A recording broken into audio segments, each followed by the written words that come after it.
Well, hiya, BookTube. Bill Ruttenberg here with the Ruttenberg Library. Come to you today with a book haul, a post-Christmas book haul. It's not all of my books that I'm getting for Christmas, but I just wanted to show off a few. I got 5 of them here, and it feels like forever since I've done a video and talked to you. It's probably been about a week and a half or so. I think this is I think I started January 14th or 15th, and since then this is definitely the longest span of time that I've went without a video. And so we've been doing a lot of family activities over the Christmas break, and I just hadn't had time. And honestly, I've been doing a lot of reading and trying to get caught up so that I can do some videos, some book chats and stuff like that for you on stuff that I'm reading. And so anyway, without further ado, let me go ahead and get started and show you the books that I have recently acquired. So let's start with Christmas. On Christmas, my family, my daughters and my wife got me American Dialogue: The Founders and Us by Joseph Ellis, and I'm real excited to read this. I've had it on my list of books to get, and I've just been kind of waiting until I find it. This is let's see here. This is an Alfred A. Knopf book out of New York, 2018, and I'm going to read the inside cover to you. It sounds really interesting. So, what would the founders think? We live in a divided America that is currently incapable of sustained argument and is feeling unsure of its destiny.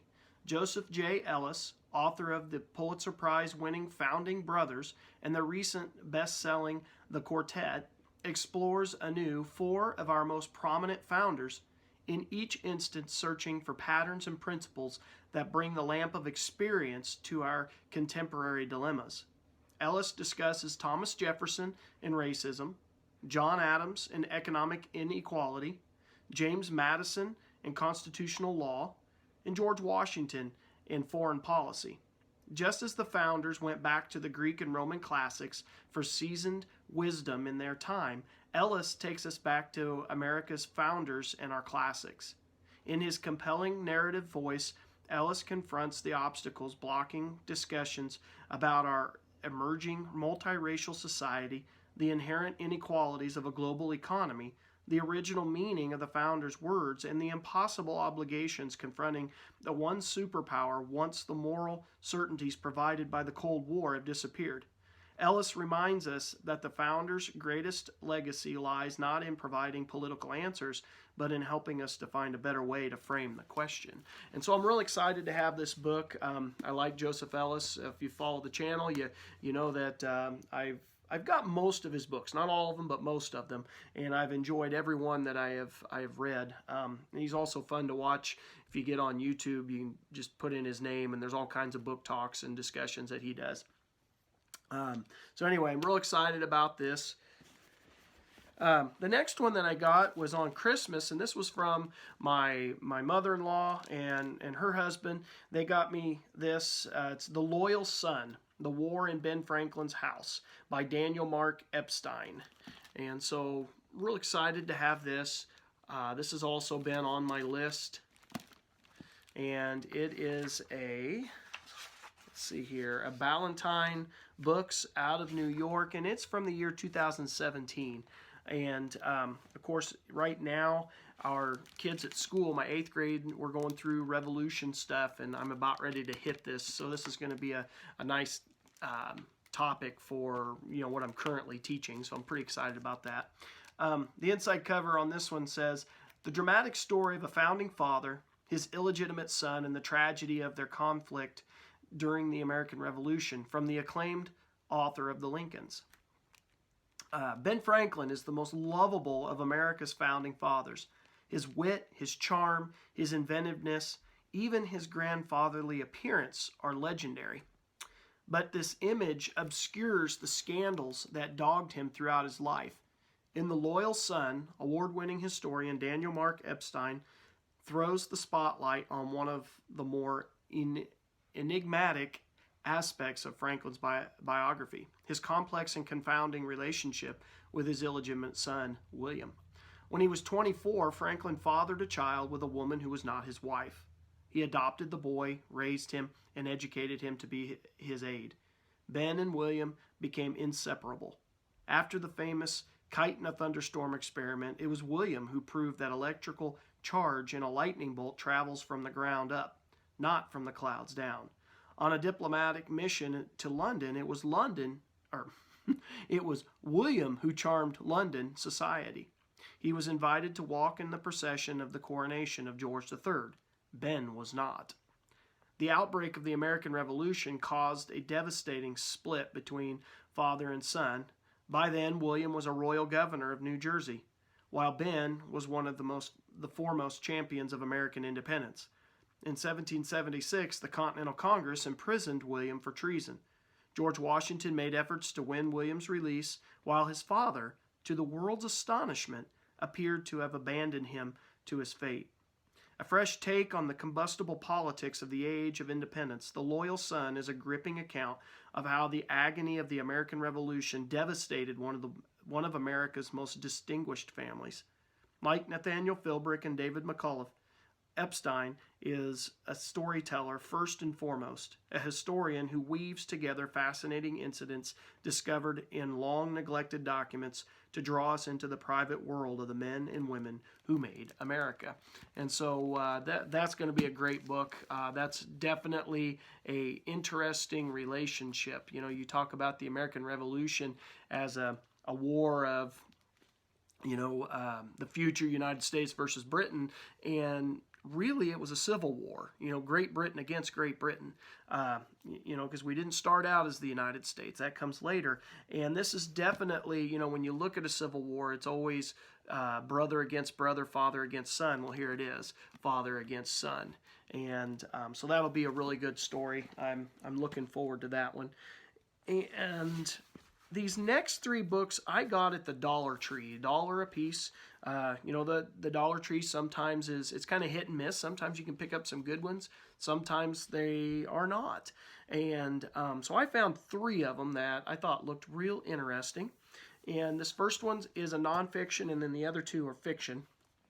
But this one is Performing the Temple of Liberty, Slavery, Theater, and the Popular Culture in London and Philadelphia, 1760 to 1850 by Jenna M. Gibbs. And so this sounded kind of interesting. Let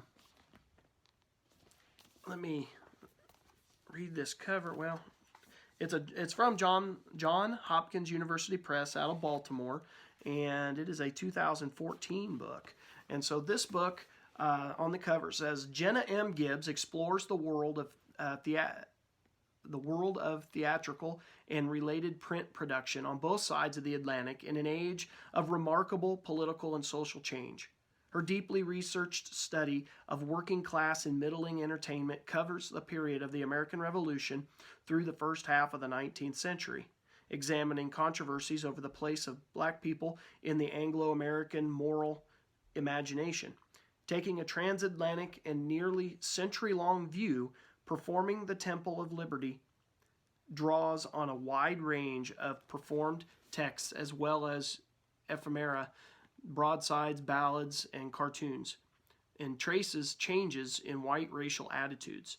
Gibbs asks how popular entertainment incorporated and helped define concepts of liberty, natural rights, the nature of blackness, and the evils of slavery, while also generating widespread acceptance in America and Great Britain of blackface performance as a form of racial ridicule.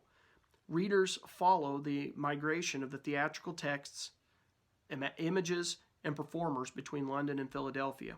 The story is not flattering to either the United States or Great Britain. Gibbs's account demonstrates how British portrayals of Africans ran to the sympathetic and to a definition of liberty that produced slave manumission in 1833, yet reflected an increasingly racialized sense of cultural superiority. On the American stage, the treatment of blacks devolved into a denigrating, patronizing view embedded both in blackface burlesque and in the idea of liberty, the figure of white goddess. So Performing the Temple Liberty will appear will appeal to readers across disciplinary lines of history, literature, theater history, and cultural studies. Scholars and students interested in slavery and abolition, British and American politics and culture, and the Atlantic history will also take an interest in this provocative work. And so I'm pretty excited to take, to read this, take part in that, and I think that'll be pretty interesting take. The last two that I got from Dollar Tree, like I said, are fiction. And this first one is Brotherhood by A.B. Westrick. And really what grabbed me was the picture on the front cover here. I thought that was kind of neat. It says the Civil War has ended, but the conflict isn't over. And it just, I don't know, sometimes covers grab me, and this definitely grabbed me. This is, let's see, from Viking, and 2013 is the date on it. It says, the year is 1867. The South has been defeated and the American Civil War is over. But the conflict goes on. Yankees now patrol the streets of Richmond, Virginia, and its citizens, both black and white, are struggling to redefine their roles and relationships. By day, 14-year-old Shadrach apprentices with a tailor and sneaks off for reading lessons with Rachel, a freed slave, at her school for African-American children. By night, he follows his older brother, Jeremiah, to the meetings of a group whose stated mission is to protect the Confederate widows like their mother. But as the true murderous intentions of the group, now known as the Ku Klux Klan, are revealed, Shad finds himself trapped between old loyalties and what he knows is right. In this powerful and unflinching story of a family caught in the period of Reconstruction, A.B. Westrick provides a glimpse into the enormous social and political upheaval of the time. And I started this one the other day and got 24 pages read in it, and it's interesting. It's interesting. I think it's going to be good. It might be one that I end up donating to my bookshelf at school. And then the last book that I got, The Last Neanderthal, novel by Claire Cameron. Sounded interesting. I'm not sure what grabbed me on this. The cover's kind of cool. I like that. You can see the two faces there. And I started reading this one yesterday and got 82 pages in. It's a pretty good read so far. This is the enthralling story of two women separated by a millennia, but linked by an epic journey that will transform them both. 40,000 years in the past, the last family of Neanderthals roams the earth. After a crushingly hard season, their numbers are low. But Girl, the oldest daughter, is just coming of age, and her family is determined to travel to the annual meeting place and find her a mate. Before long, though, the unforgiving landscape takes its toll, and Girl is left alone to care for Runt, a fondling, even as she sets out to discover what remains of her kind. With the dangers of winter quickly approaching, Girl realizes she has one chance to save her people, even if it means sacrificing part of herself. In the modern day, archaeologist Rosamund Gale works well into her pregnancy, racing to excavate newly found Neanderthal artifacts before her baby comes. Linked across the ages by the shared experience of birth and early motherhood, both stories examine the often taboo corners of women's lives.